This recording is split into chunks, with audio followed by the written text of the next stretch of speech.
अस्सलामु अलैकुम वरहमतुल्लाहि वबरकातुहू अज़ीज़ान मिल्लत इस्लामिया। उम्मीद और दुआ है कि आप तमाम खैर वाफियत से है। मैं आपका भाई advocate Sadiq Shaikh. Advocate Sadiq Shaikh YouTube channel में आप तमाम का तहे दिल से इस्तकबाल है। ये बिहार स्टेट अरारिया से ताल्लुक़ रखने का केस है जो मदरसे के 5 असातिज़ा को और 59 बच्चों को अरेस्ट कर लिया गया था रेलवे पुलिस के ज़रिए। तो इसमें बड़ी साजिश की गई, उनके ऊपर ह्यूमन ट्रैफिकिंग केसेस बुक किए गए। 28 दिन इन 5 उस्तादों को जेल में रख के बाद में बाइज्जत रिहा किया गया। तो इंक्वायरी में काफ़ी सारे फैक्ट्स मालूम हुए जो चौंकाने वाले हैं।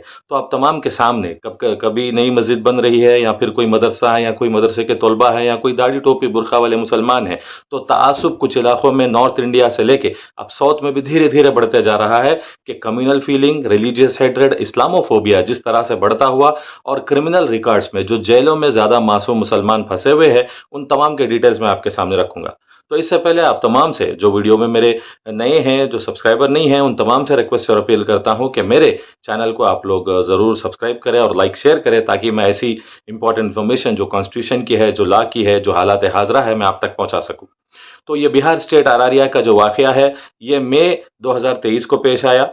59 स्टूडेंट्स जो 8 से 17 साल की उम्र के बच्चे थे, उनको ले जाया जा रहा था। तो जब उस्तादों को वहाँ की रेलवे पुलिस ने, वहाँ की गवर्नमेंट जीपीआर ने और जो दीगर लोग ने जब इनको पकड़ा, तो उस्तादों ने साफ सीधे कहा कि ये बच्चे पुणे और सांगले को ले जाए जा रहे हैं, ये मदरसे के बच्चे हैं।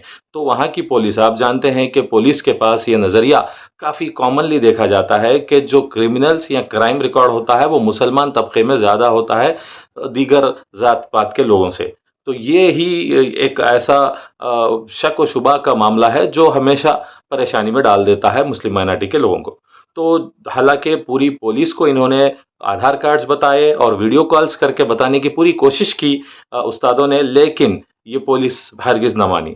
उल्टा ये लोगों ने जस्टिस जुवेनाइल बोर्ड दिल्ली और एक एनजीओ, उन तमाम लोगों को बुलाकर पंचनामा करके वो बच्चों को कोई चाइल्ड केयर सेंटर में 12 दिन तक रख के फिर ये उस्तादों को जेल में डाल दिया। इनके ऊपर 370 IPC human trafficking red with 34 का केस बुक कर दिया।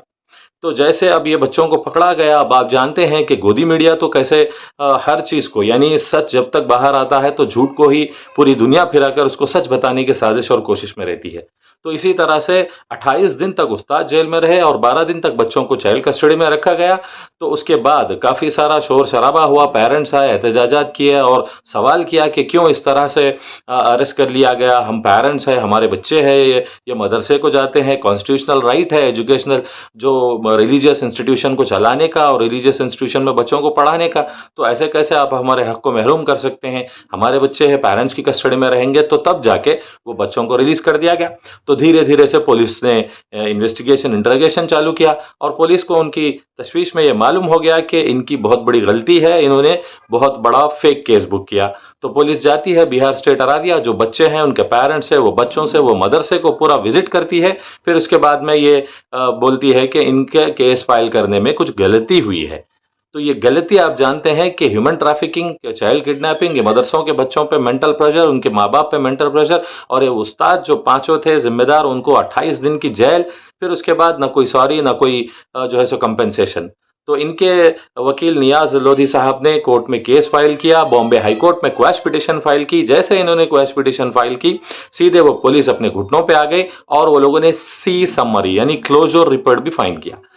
सी समरी वो रिपोर्ट होता है जब कभी एक केस बुक किया गया पुलिस के जरिए, इन्वेस्टिगेशन में मालूम चलता है कि ये जो भी इंफॉर्मेशन इनको आई है ये फेक है, ये गलत है, इसके ऊपर फर्दर इन्वेस्टिगेशन नहीं होनी चाहिए, इसके अंदर जो है वो बेकसूर है, तो उनको सी समरी रिपोर्ट फाइल करके एफआईआर को क्लोज कर देते हैं। तो ये सी समरी रिपोर्ट उन्होंने फाइल किया। जब भी जीपीआर पुलिस को, आरपीएफ पुलिस को, वहां के एनजीओ को और जस्टिस जुवेनाइल बोर्ड को कहा गया कि इतना आप लोगों ने शोर शराबा कर दिया, मदरसों को और मदरसे के उस्तादों को इतना बदनाम कर दिया और गोदी मीडिया ने कंटिन्यू जो है सो रिपोर्ट्स चलाए, वीडियोस चलाए, तो ये कैसी जुल्म ज्यादती है। तो उसके बाद ना कोई सॉरी आता है ना कुछ और आता है, सिर्फ छोटी सी वजाहत आ जाती है कि हमें हमारी ड्यूटी करना पड़ा, जो एनजीओ ने और दीगर ऑर्गेनाइजेशंस ने प्रेशर किया, उसके लिए हमने एफआईआर बुक किया, जैसे हमको मालूम हुआ तो हमने एफआईआर को क्लोज कर दिया। तो ऐसे होता है पुलिस का काम। तो जो इनके लॉयर है नियाज लोधी साहब ने उन्हें वेरी स्ट्रांगली कहा कि इस तरह का जो पुलिस का तासुब भरा जहनियत है ये काफ़ी गलत है।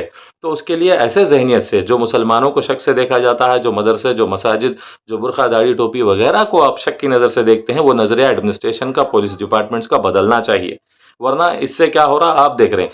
आपको जो कानून की एक कहावत है कि let 100 accused be acquitted but one innocent should not be convicted.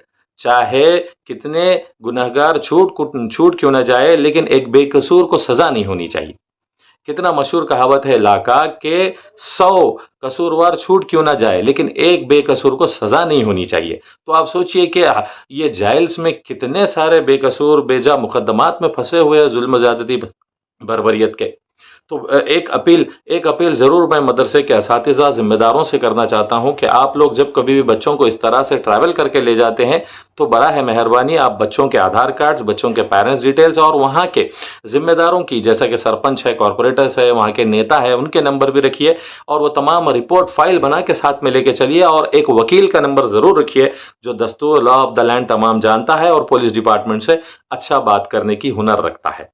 तो उसके लिए ये मदरसे के असातिज़ा और ज़िम्मेदारों को भी ज़रूर ये करना चाहिए। और बच्चों को जो रेलवे का सफ़र करवाते हैं उस वक्त में, चाहे वो रोड पे, सड़क पे, बस वगैरह के ट्रैवल जर्नी में, आपको पूरे एहतियात और पूरे आदाब और अखलाक के साथ उनको ले जाना चाहिए। तो अब फिर मैं आप तमाम के सामने ये बात का खुलासा ज़रूर करते जाऊंगा कि पुलिस डिपार्टमेंट का नज़रिया बिल्कुल ही कुछ लोगों का तासुब भरा होता है, जो बदलना बेहद ज़रूरी है। तो अब आपके सामने मैं एक और डिटेल लाऊंगा जो एनसीआरबी, जो नेशनल क्राइम ब्यूरो रिकॉर्ड वालों का कहना है कि हिंदुस्तान के जेलों में काफ़ी सारे बेकसूर मुसलमान फंसे हुए हैं। तो उसके अंदर सब में ज़्यादा जो है वो असम की जेलों में है। 34% जो है अंडर ट्रायल है, कन्विक्टेड है, अंडर ट्रायल है, डिटेन्यू है, अदर प्रिजनर्स है। तो सबसे पहले नंबर आता है असम का, फिर आता है वेस्ट बंगाल का, फिर हरियाणा, फिर जम्मू कश्मीर और तेलंगाना। तो 27 दिसंबर 2021 को एनसीआरबी, जो नेशनल क्राइम रिपोर्ट ब्यूरो होता है, उसने रिपोर्ट शाया की थी। उसके अंदर एक प्रिजनर स्टैटिस्टिक्स इंडिया पीएसआई के तहत उसके अंदर ओवरऑल कन्विक्स जो मुसलमान है 17.4% है, अंडर ट्रायल प्रिजनर्स जो है 19.5% है, डिटेन्यूज 30% है, अदर प्रिजनर्स 57.2% है।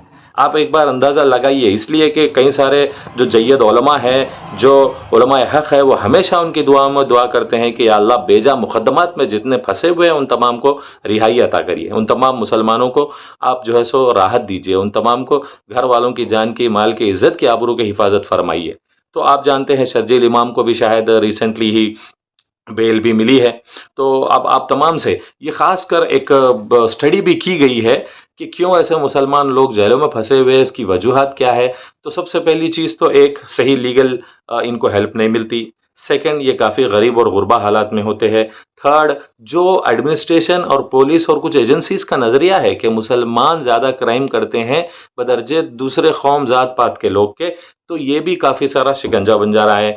चौथा, जो ज़्यादातर जो तासुब भरे जैसे कि बीजेपी वगैरह, आरएसएस, बीएचपी, बजरंग दल, जाफरानी तहरीकें हैं और वहाँ की गवर्नमेंट्स और एजेंसीज है, वो लोग काफ़ी टारगेट करते हैं कि एजुकेटेड, इंटेलेक्चुअल जो हाई प्रोफाइल लोग हैं उनको जेलों में डाल देंगे, तो इनकी जो हिम्मत है वो खास्ता हो जाएगी, शिकस्ता हो जाएगी कि ये इतने बड़े बड़े लोगों को ही जेल के सलाखों में डाला जा रहा है, तो हम किस खेत की मूली है।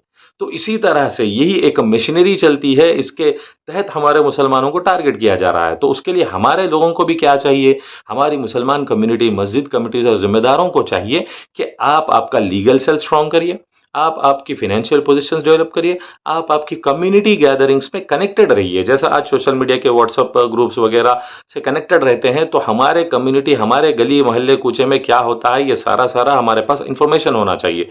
मैं हमेशा से कहता हूँ कि एक मस्जिद कमेटी ऐसी आपको मॉडल एंड आइडियल होनी चाहिए कि एक मस्जिद कमेटी के इलाके में कितने गुरबा है, कितने बेवा है, कितने यतीम है, कितने यसीर है, कितने मिस्कीन है, कितने बेरोजगार है, कितने गैर शादीशुदा है, किसके क्या क्या फैमिली मसले चल रहे हैं जो कोर्ट कचहरी के नतीजों तक जा रहे हैं, इन तमाम को रोकना ये कम्युनिटी के एल्डर्स की और मस्जिद कमेटियों की जिम्मेदारी है। तो अल्लाह के नबी सल्लल्लाहु अलैहि वसल्लम के दौर में भी मस्जिदों को इसी तरह से कम्युनिटी के इंकरेजमेंट के लिए, एम्पावरमेंट के लिए, उनके जो है सो राहत के कामों के लिए, सिस्टम के खिलाफ लड़ने के लिए, उनके हक को दिलाने के लिए काम किया करते थे। लेकिन आज आप जानते हैं कि मस्जिद कमेटी में कैसे कैसे लोगों को रख रहे हैं, कैसे हमारे मस्जिद कमेटियों के हालात है। मैं हर मस्जिद कमेटियों को गलत नहीं कहता, लेकिन हमारे मस्जिद कमेटियों के अंदर भी सुधार आना चाहिए।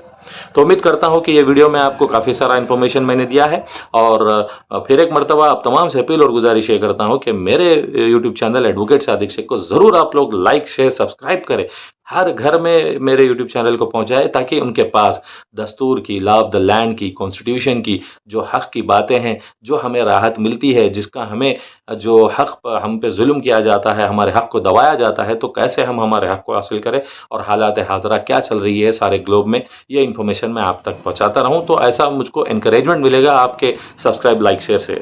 जज़ाकल्लाह। अस्सलाम वालेकुम। मैं आपका भाई एडवोकेट सादिक शेख।